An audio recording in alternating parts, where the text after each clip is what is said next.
seja bem-vindo ao podcast MG Familiar.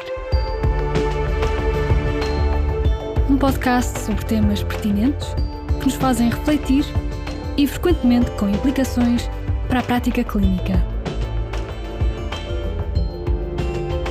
E damos as boas-vindas ao nosso anfitrião, professor Carlos Martins.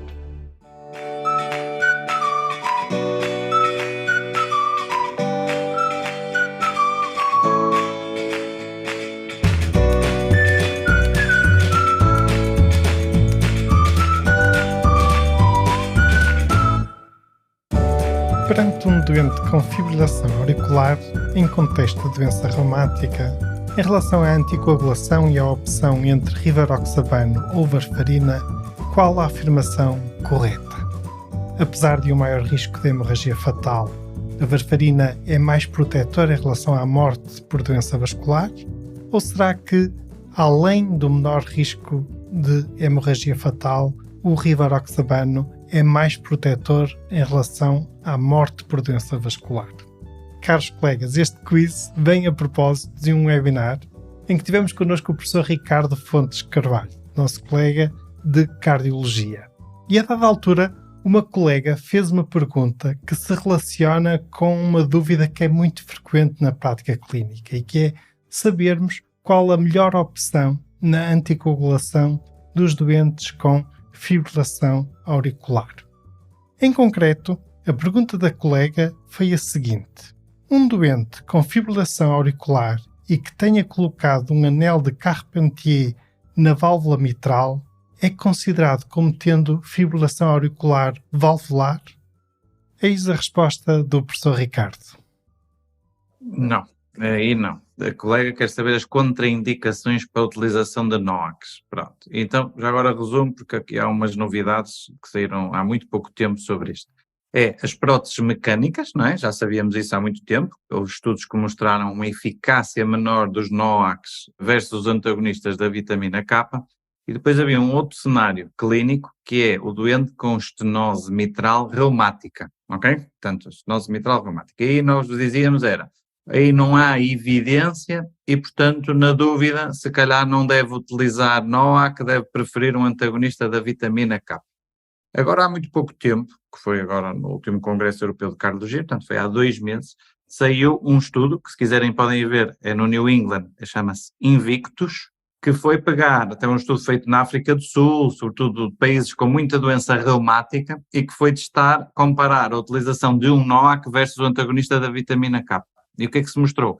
Que na estenose mitral reumática, o antagonista da vitamina K é melhor do que o NOAC. Portanto, resumindo, hoje em dia a gente não chama FA valvular ou não valvular, esse termo hoje em dia até não se usa. Aquilo que a gente deve saber é que deve preferir um antagonista da vitamina K nos doentes com próteses mecânicas ou com estenose mitral da etiologia reumática. Portanto, resumiríamos isto a estas 2 indicações, que é a evidência atual. Portanto, o anel de Carpentier não entra nisto e, portanto, sendo só um anel de Carpentier, uma doente pós-cirurgia, em teoria, pode fazer um NOAC. Cá está, o professor Ricardo sempre muito claro, e sublinho, hoje em dia já não faz tanto sentido falarmos em fibrilação auricular valvular versus não valvular. E em relação ao estudo Invictus, posso fazer aqui um breve resumo. Trata-se de um ensaio clínico randomizado que teve lugar em países de África, Ásia e América Latina. Foram incluídos 4.565 pacientes adultos com doença reumática e fibrilação auricular ou flutter. Foram alocados estes pacientes a 2 grupos, um para receber antagonista da vitamina K, a varfarina, e no outro grupo o tratamento foi rivaroxabano. Após um tempo de seguimento médio de pouco mais de 3 anos, o outcome primário, um marcador composto de acidente vascular cerebral, embolia sistémica, infarto agudo do miocárdio e morte por doença vascular, foi menos frequente no grupo varfarina, em que foi 6,3%, do que no grupo rivaroxabano, em que ocorreu em 8,1%. Esta diferença foi estatisticamente significativa, sendo o número necessário para tratar de 56. Embora não se tenha verificado uma diferença estatisticamente significativa nos eventos hemorrágicos graves entre os dois grupos, a ocorrência de hemorragia fatal foi menos frequente no grupo rivaroxabano. Ocorreram 4 mortes neste grupo, enquanto que ocorreram 15 mortes no grupo da varfarina. Em termos de relação benefício-risco, para aproximadamente 4 mortes por doença vascular evitadas pelo uso da varfarina, houve um evento adicional de hemorragia fatal.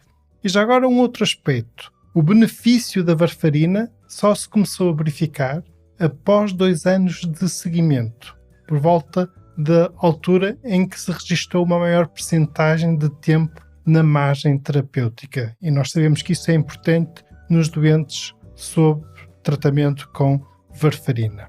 Portanto, neste caso, manter uma alta percentagem de tempo na margem terapêutica provavelmente é importante para alcançar o benefício pretendido. E cá está, já temos a resposta para o nosso quiz. A resposta correta era que, apesar de um maior risco de hemorragia fatal, a varfarina é mais protetora em relação à morte por doença vascular nestes doentes com fibrilação auricular em contexto de doença reumática. Caros colegas, como sempre, partilhamos o link de acesso ao estudo e já agora, neste contexto, o link também de acesso ao webinar, em que o professor Ricardo proferiu estas declarações que aqui ouvimos. E muito obrigado por nos ouvirem. Fiquem bem, continuem bem. Até ao próximo episódio.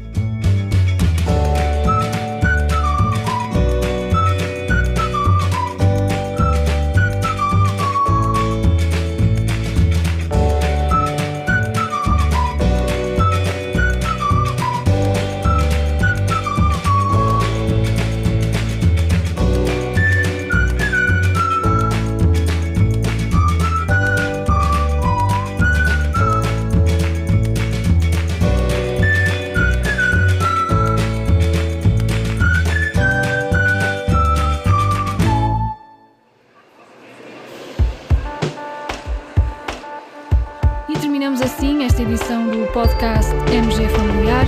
Muito obrigada por nos ouvir. Se desejar completar a sua leitura, muitos dos conteúdos abordados neste podcast estão disponíveis em www.mgfamiliar.net. Até ao próximo episódio.